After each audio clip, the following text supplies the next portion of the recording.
কতটা বর্বর, কতটা উদ্ভট, কতটা বিকৃত মানসিকতার হইলে কোনো দেশে হাসির জন্য প্রাণ যায়, হাসির জন্য খুন হতে হয়।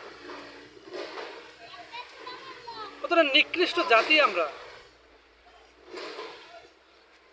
একটা গণ অভ্যুত্থান হয়েছে, এখন কিভাবে দেশকে ঢেলে সাজানো যায়, কিভাবে দেশের উন্নয়নে কাজ করা যায় সেই নিয়ে আমরা কাজ করব, তা না।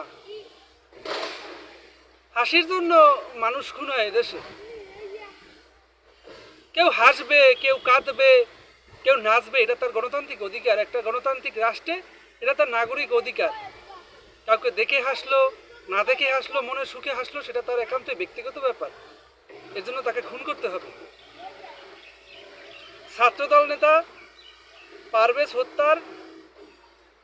হত্যাকারীর ফাঁসি চাই এবং এর তীব্র নিন্দা এবং প্রতিবাদ জানাই। আমরা লজ্জিত, আমরা জাতি হিসেবে খুবই লজ্জিত। একজন মেধাবী ছাত্র, যার রয়েছে সামনে উজ্জ্বল ভবিষ্যৎ, বাবা মায়ের স্বপ্ন, সেই ছেলেটাকে বর্বরভাবে, নির্মমভাবে হাসছে কেন, এর জন্য তাকে খুন করা হয়েছে। এটা বলতেই একদম